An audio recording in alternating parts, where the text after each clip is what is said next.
Kenny Galladay, 0 catches, Man. 2 drops. I didn't text y'all. Damn. I mean, I didn't text y'all. No, you didn't text her. Late. Again. No, when It was you late. know what? It was late when he dropped it.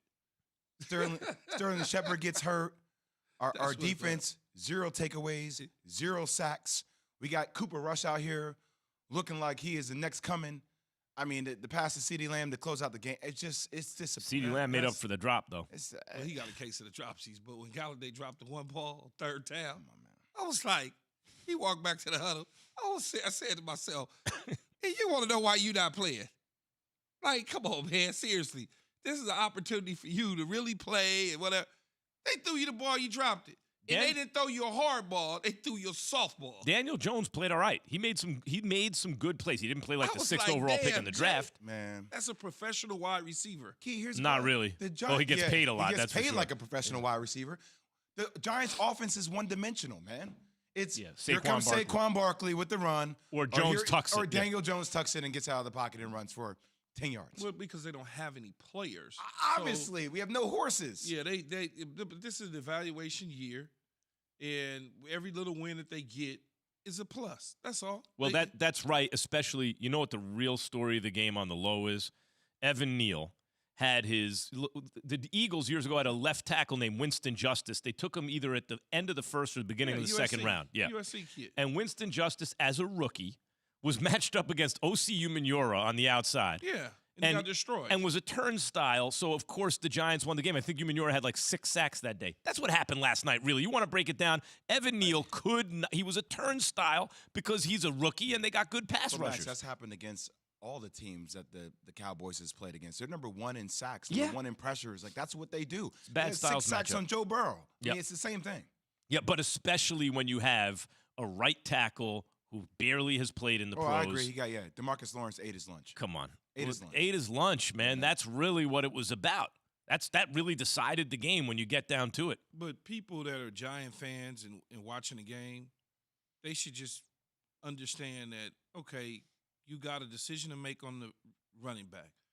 There's no other decisions to make on anybody else. It's an easy decision. The running back's a hard decision because he's playing well. And you're getting an opportunity to see when he's healthy how he plays. He had about 90 yards rushing, couple, nice catches out of the backfield.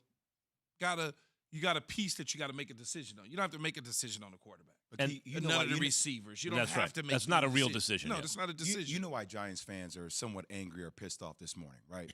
It's because Dave Gettleman once again reared his ugly head last night. Like, you felt it. Well, Even Dave though I know we're Gettleman's moving forward and Brian gone. Dable, they handle things differently with Joe Shane. I hear it. But when you see remnants of what Gettleman put together, 100%. and it comes back to that O-line and the lack thereof, Kenny Galladay was like that sign, Supposed to he's put going you to over be the the top. difference maker, right? You see those last effects, and you're like, we just want to usher that era out. The most hilarious thing about it, when you think about the Galladay signing, is Gettleman had several years to put a team together, and then he's like, okay, here comes I wonder what my finishing touch. Galladay is going to put us over the top. Come on, man.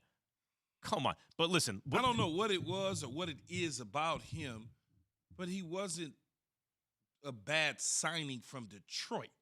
When he got here, I don't know what it is. $72 million. He's a Well, that was third-round the- pick who but couldn't that stay on the was field. But that was the market. That was what it was. He was going to get. But from you only somebody. get a guy like that if you think we're like a little I just piece don't away. know what I don't know what it is when he put on the giant blue helmet. It just turned into something different. Pumpkin.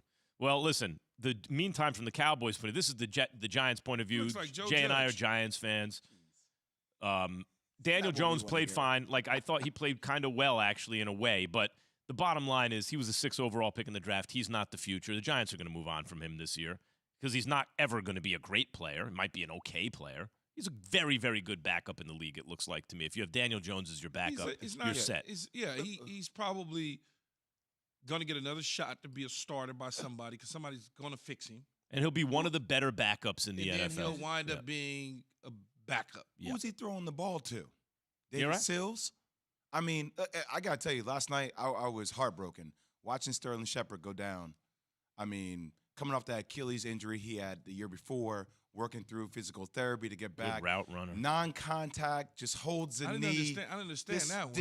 It just like, I'm like, oh, God, there goes our season. He's the most consistent wideout we have. He's the most – I don't understand what happened. It's like when your number gets punched, man. It's it. You know, it's one of those things. And it looked like definitely an ACL, huh? Yep. I mean, Didn't Brian You Dable could on the- almost hear it. You could almost see it snap. It looks like an ACL. Well, from the from the Giants' point of view. From the Cowboys' point of view, Cooper Rush is now 3-0 as a starter. Won his first 3 career starts. Went on the road to beat a divisional rival who was 2-0. made itself some money. Probably made himself some money. And if you're a Cowboys fan, and many people are, including in Jersey, one of the reasons that you bring up like Gettleman, like it's a team like the Giants, where you have so many Cowboys fans in Jersey, cannot afford to stink for 10 years because you need to constantly be creating new young fans and getting people excited. But otherwise, when the Cowboys come to town, they're going to take over Giants Stadium because the Cowboys don't stay irrelevant for years on end. You got to love their pass rush. You guys brought it up, right? They got remember a couple years ago when Jerry Jones said, I need a war daddy? He was talking about a big pass rusher. They got 2 elite pass rushers off the edge. Yeah. Well, And that's one of the reasons that I believe in terms of Randy Gregory, they made the decision that they made because they knew having DeMarcus Lawrence and Michael Parsons that they would be okay at that position for a couple years to come. You know, I don't want to say for a long time to come because you just never know. But for a couple years, you know, you got some foundational pieces with Dan Quinn's defense, something that he had in Atlanta early on and something he certainly had in Seattle. You mentioned, Key, that CeeDee Lamb has the dropsies.